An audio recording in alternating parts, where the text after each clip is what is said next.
शाम का समय था और गांव की संकरी गलियों में एक रहस्यमयी चुप्पी छाई हुई थी। रवि, जो कुछ महीनों के लिए शहर से गांव आया था, अपने दादाजी के पुराने घर में ठहरा हुआ था। वह अकेला था, लेकिन हर कोने में उसे किसी की मौजूदगी महसूस होती थी।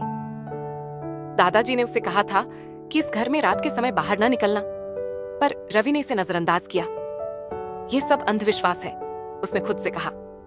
पहली रात जैसे ही वह सोने के लिए लेटा, उसे दरवाजे पर खटखटाने की आवाज आई। वह चौंक गया। गांव में कोई उसका दोस्त नहीं था, फिर यह कौन हो सकता है? उसने दरवाजा खोला, पर वहां कोई नहीं था।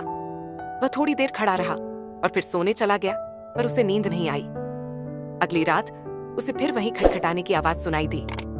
इस बार वह तैयार था। उसने तेजी से दरवाजा खोला और देखा, एक छाया अंधेरे में भागती हुई दिखाई दी। रवि ने उसका पीछा किया, पर वह छाया अचानक गायब हो गई। अब उसका दिल जोरों से धड़कने लगा। वह वापस अपने कमरे में आया और देखा कि कमरे का सारा सामान बिखरा हुआ था। उसकी किताबें फर्श पर फैली हुई थीं और खिड़की खुली हुई थी। उसे समझ में नहीं आया कि ये सब कैसे हुआ।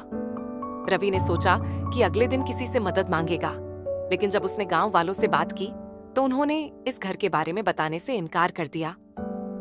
एक बूढ़ी औरत ने धीरे से कहा, इस घर में जो भी आता है वो कुछ ना कुछ खोकर जाता है। रवि ने इसे फिर से अंधविश्वास मानते हुए नजरअंदाज किया, पर अब उसका मन बेचैन था। उस रात वह फिर से खटखट की आवाज सुनकर उठ बैठा, लेकिन इस बार खटखटाने की आवाज के साथ एक हंसी भी सुनाई दी, एक औरत की हंसी। रवि ने दरवाजा खोला, पर इस बार सामने कोई खड़ा था। एक औरत, सफेद साड़ी में लिपटी, बिखरे बालों के साथ। उसकी आंखें एक अजीब चमक से भरी थीं। रवि ने डरते हुए पूछा, तुम कौन हो? वह औरत मुस्कुराई और बोली, तुम्हें मुझसे डरने की जरूरत नहीं। मैं तुम्हारे दादाजी की दोस्त हूँ। उन्होंने मुझे तुम्हारी देखभाल करने को कहा था। रवि हैरान रह गया। उसने कभी अपने दादाजी से इस औरत का जिक्र नहीं सुना था, लेकिन उससे पहले कि वह कुछ और पूछ पाता, वह औरत अचानक गायब हो गई। अगले दिन रवि ने गांव के सबसे बूढ़े आदमी से इस बारे में पूछा।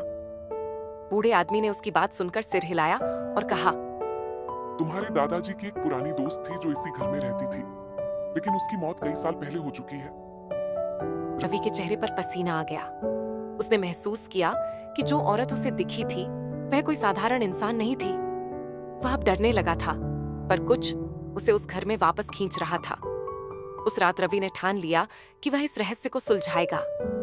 जैसे ही उसने रात को दरवाजा खोला, उसे वही औरत दिखी, पर इस बार उसकी हंसी और डरावनी थी। उसने रवि के करीब आकर कहा, तुम्हारे दादाजी ने मुझसे वादा किया था और अब तुम वह वादा पूरा करोगे। रवि ने हिम्मत जुटाकर पूछा, क्या वादा? औरत ने धीरे से कहा, तुम्हें यहां से कभी नहीं जाना। और फिर वह औरत अचानक गायब हो गई। पर रवि अब घर से बाहर नहीं जा पा रहा था। दरवाजे बंद हो चुके थे, खिड़कियां जड़ हो चुकी थीं